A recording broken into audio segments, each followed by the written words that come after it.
Bonjour à tous, Vincent Rodiquet, je suis médecin généraliste, je suis aussi le rédacteur en chef du site msip.org qui s'occupe essentiellement de toutes les dysfonctions des systèmes médicaux et des produits de santé. Vous savez que la problématique vaccinale est un sujet mondial qui raidit toutes les certitudes. Néanmoins, le sujet est fondamental, donc il faut absolument l'aborder de manière sereine et peut-être alternative. Il faut bien comprendre qu'il n'existe jamais de politique sanitaire, de nécessité sanitaire à vaccin. On peut décider d'en faire une politique, on peut décider d'utiliser cette arme pour combattre une maladie infectieuse, mais on n'est absolument pas dans l'obligation d'utiliser les vaccins. Il faut toujours imaginer qu'on ne doit jamais oublier un critère essentiel en vaccinologie, c'est le rapport bénéfice sur risque, c'est-à-dire quel est le risque que court le patient et quel bénéfice on pense pouvoir en tirer.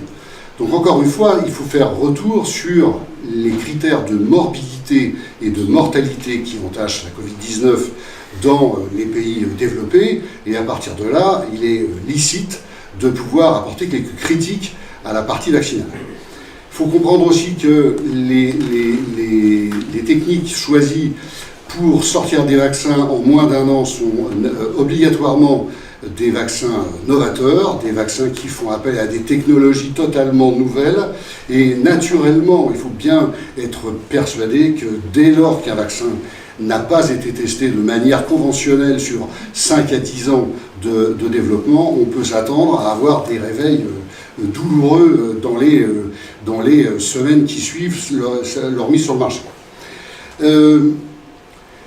Vous allez pouvoir voir sur ce PowerPoint la somme astronomique de manque aux critères de bonne pratique des essais médicaux qui ont été tous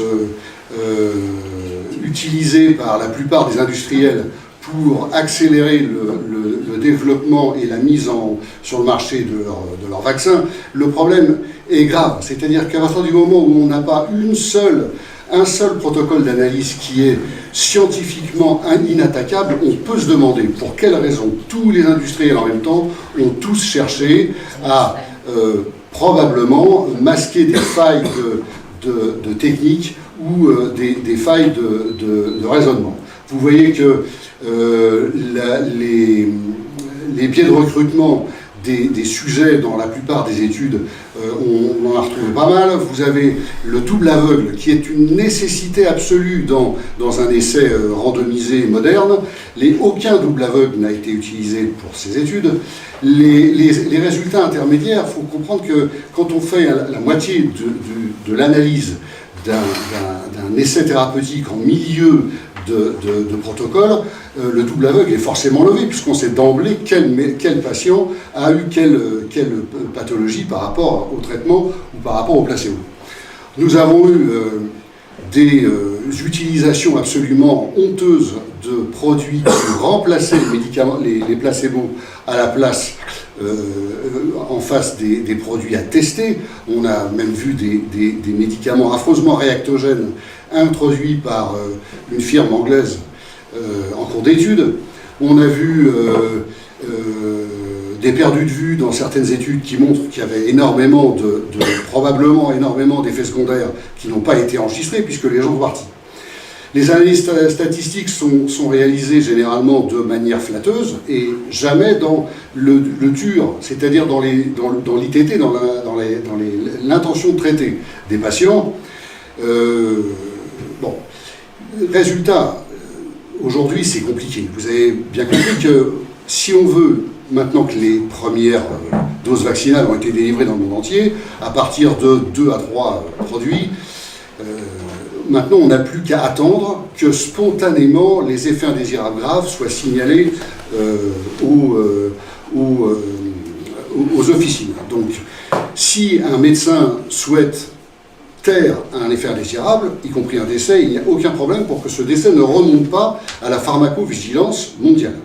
Aujourd'hui, nous avons, alors de manière certaine, 438 décès en Europe qui sont plus ou moins à rapporter à la vaccination Covid. Il faut bien comprendre qu'à partir du moment où vous prenez une personne âgée ou une personne fragile et que dans les suites immédiates, cette personne présente un décès, il sera très facile de ne pas imputer le décès à la vaccination et de l'imputer à la maladie ou au grand âge. Mais c'est donc une façon tout à fait malhonnête de présenter un vaccin comme étant un vaccin sans risque. Je vous rappelle qu'en France, on continue à nous dire que les vaccins, on peut apporter de complications. En Europe, on a des statistiques qui sont quand même très interpellantes. On ne comprend pas pourquoi, par exemple, 76% des effets indésirables graves apparaissent chez les femmes. Et on a quand même 80% des effets secondaires qui apparaissent dans la tranche d'âge qu'on pensait relativement costaud, c'est-à-dire les 16-64 ans. Et ce n'est pas les personnes âgées qui présentent le plus d'effets secondaires, c'est les 16-64 ans. Alors, on a des statistiques toujours les mêmes, des statistiques qui sont des statistiques volontaires, c'est-à-dire sur une pharmacovigilance passive. On attend que l'on signale les effets secondaires graves au gouvernement et aux États.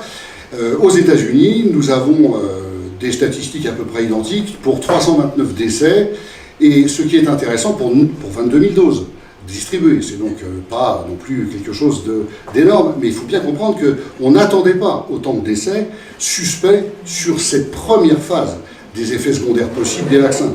On attend sur ces vaccins, qui sont des vaccins relativement peu connus, des effets indésirables graves, plutôt retardés à très retardés.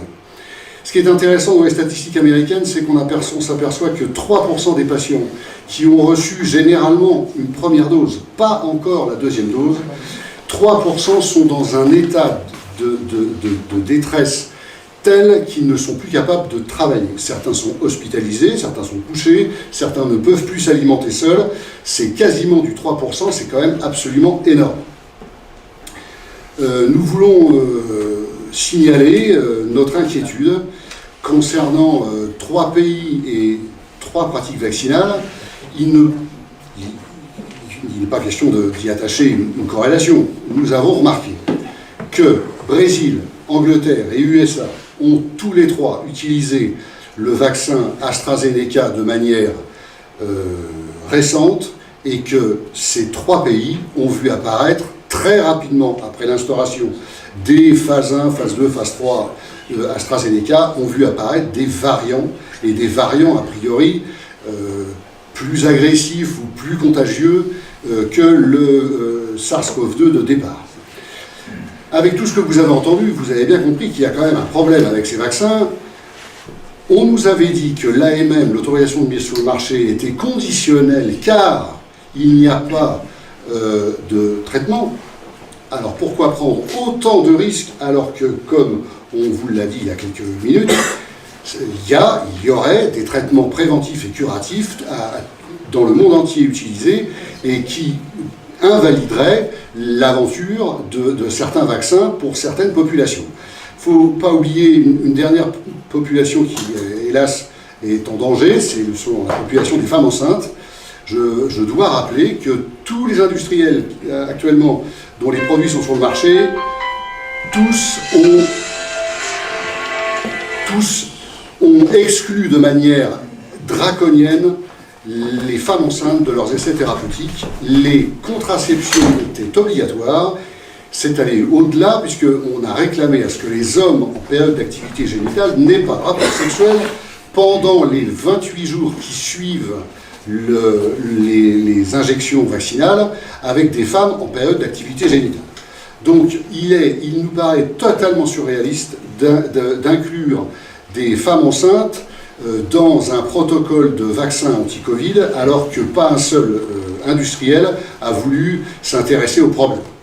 Voilà, donc nous resterons extrêmement mobilisés sur ce qui nous reste, c'est-à-dire la surveillance des effets secondaires, la surveillance des mutants variants qui peuvent apparaître encore de manière régulière. Et vous l'avez bien compris, en France, nous n'avons pas commencé la vaccination à la deuxième dose, et nous craignons naturellement une kyrielle d'effets indésirables graves bien supérieure à la première vague de ce qu'on a repéré depuis maintenant 6 semaines.